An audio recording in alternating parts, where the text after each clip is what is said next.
Fala galera, eu sou o Vinícius Vale, criador da Súdulos Treinamento, e vamos falar um pouco sobre a jornada do engenheiro de dados. Hoje o nosso tema é sobre a CID. Porém, antes de iniciar, deixe o seu joinha, inscreva-se no canal e ative as notificações para receber todas as novidades.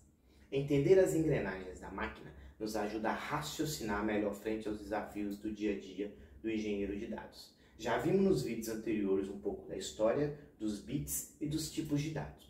Porém, vamos agora um pouco mais fundo. Vamos entender a importância da CID e como ela influencia nos bancos de dados.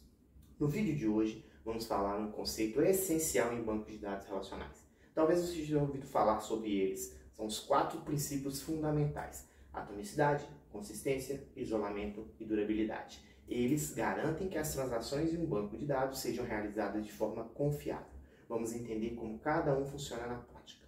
Vamos começar pela atomicidade. Imagine que você está transferindo dinheiro entre contas bancárias. O princípio da atomicidade garante que essa transação seja tratada como uma única unidade de trabalho, ou seja, ou tudo acontece ou nada acontece. Se algo der errado no meio do caminho, o banco de dados desfaz todas as operações. É como se tivesse um botão de desfazer automático. Vou mostrar para vocês um exemplo. Então vamos mostrar um exemplo aí de atomicidade, né, que é o tudo ou nada. Então basicamente o que eu vou fazer aqui é abrir uma transação.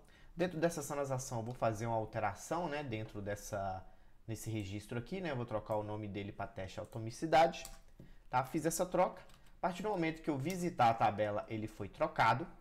Só que agora o que eu vou fazer, né? Como a atomicidade ela é tudo ou nada, significa que se por acaso acontecer um erro, né, vamos supor que eu execute um comando errado aqui, né? Então eu vou executar aqui esse update aqui, vou colocar um S, tá? Executou um erro.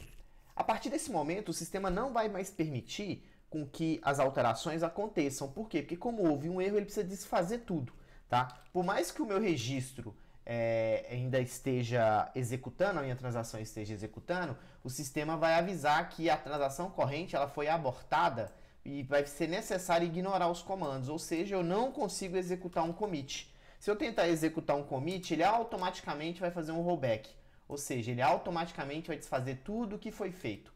Então, se eu voltar para a minha tabela aqui, o resultado anterior foi desfeito. Por quê? Porque durante a execução da minha transação, um dos comandos executou alguma falha ou algum problema, então automaticamente o sistema desfez todas as alterações anteriores. Tá? Esse é o princípio da atomicidade. Agora vamos falar um pouco sobre a consistência. Esse princípio assegura que, após qualquer transação, o banco de dados permaneça em um estado válido. Pense na consistência como a garantia de que as regras do jogo serão sempre respeitadas. Por exemplo, se você transferir dinheiro da sua conta, o saldo final deve estar correto, respeitando as restrições do sistema. Vou mostrar para vocês aqui também mais um exemplo. Vamos falar sobre a consistência, tá? A consistência, basicamente, ela garante que as regras do jogo estão sendo seguidas. Em resumo, todas as transações que forem comitadas com sucesso, elas automaticamente, na hora, né, digamos assim, elas têm que estar disponíveis para que os outros usuários a visualizem. Então vamos fazer um exemplo aqui, tá?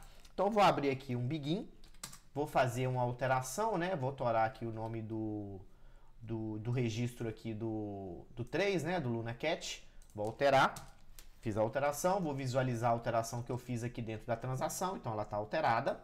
Se eu abrir uma outra transação e pedir para visualizar o conteúdo, a gente vai ver que o conteúdo ainda é antigo, né? Ou seja, essa transação aqui ainda não foi comitada.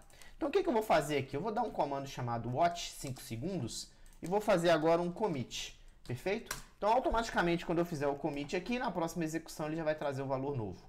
Ou seja, de forma consistente, após a transação ter sido comitada, ela vai estar disponível para os próximos usuários. Então basicamente esse aí é o conceito por detrás ali da consistência. Agora nós vamos aí para o isolamento. Esse conceito, ele trata de que as transações são mantidas separadas umas das outras, mesmo quando ocorrem simultaneamente. Em outras palavras, o isolamento protege as transações de interferências externas. Imagine estar em um supermercado e cada caixa é uma transação separada. O que acontece em uma fila não interfere no que está acontecendo na outra. Vou mostrar aqui para vocês também mais um exemplo. Então vamos falar agora sobre o isolamento, né? O isolamento visualmente ele parece muito com a consistência, a diferença é que a consistência ela acontece após o commit. O isolamento ela acontece durante a transação e na maioria das vezes é quando as transações estão ocorrendo de forma simultânea. Então o que nós vamos fazer aqui é para poder entender isso de uma forma visual. Então eu vou abrir aqui uma transação, perfeito? Nessa transação eu vou fazer uma alteração no usuário de CPF 3, perfeito? Se eu visualizar aqui o conteúdo, vai estar alterado. Nessa outra transação eu vou fazer algo parecido, tá? A diferença é que eu vou alterar agora, vou dar um update em um outro registro. Vou chamar aqui o CPF 4 e vou chamar aqui de teste isolamento, beleza? Então se eu executar aqui o select, eu tenho aqui o teste isolamento, que é o que eu alterei. Eu tenho aqui o LunaCat, que é uma alteração que foi feita nessa transação aqui, porém ela ainda não foi comitada, então ela não é visualizada. E se eu executar o conteúdo dela aqui, eu não trago o teste isolamento, né? Porque o teste isolamento aconteceu nessa transação. Como essas transações estão ocorrendo de forma simultânea e de certa forma elas ainda não conseguem enxergar umas às outras, o isolamento garante isso, tá?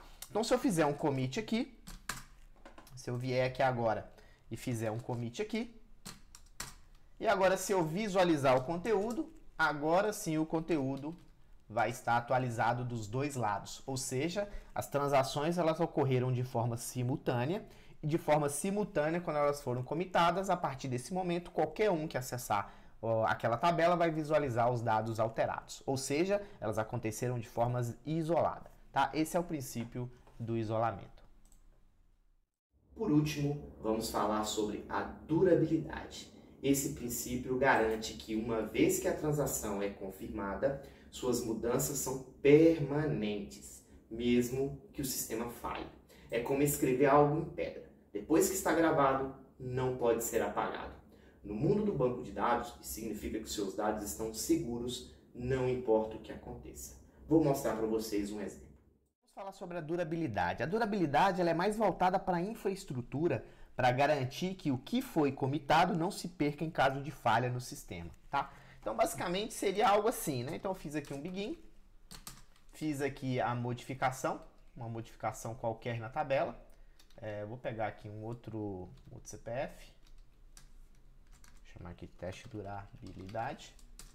A partir do momento que eu fizer esse commit aqui, assim que o sistema me retornar que foi feito o commit, se por acaso houver uma falha de rede, uma falha de energia, ou uma falha no próprio serviço do banco de dados, quando o serviço voltar, né, quando o serviço estiver estabelecido novamente, as modificações elas foram garantidas, ou seja, nada irá se perder. É uma forma de garantir, né, que caso haja falha no sistema de banco de dados, tudo aquilo que foi comitado, ou seja, tudo aquilo que foi dado ok para o usuário como executado, foram garantidos de que foram feitos. Então, basicamente, essa é a ideia aí da durabilidade. E é isso aí, pessoal. Agora vocês sabem o que é a CID e como esses conceitos mantêm nossos bancos de dados confiáveis. Não se esqueçam de curtir, compartilhar e se inscrever no nosso canal para mais conteúdos como esse. Nos vemos no próximo vídeo.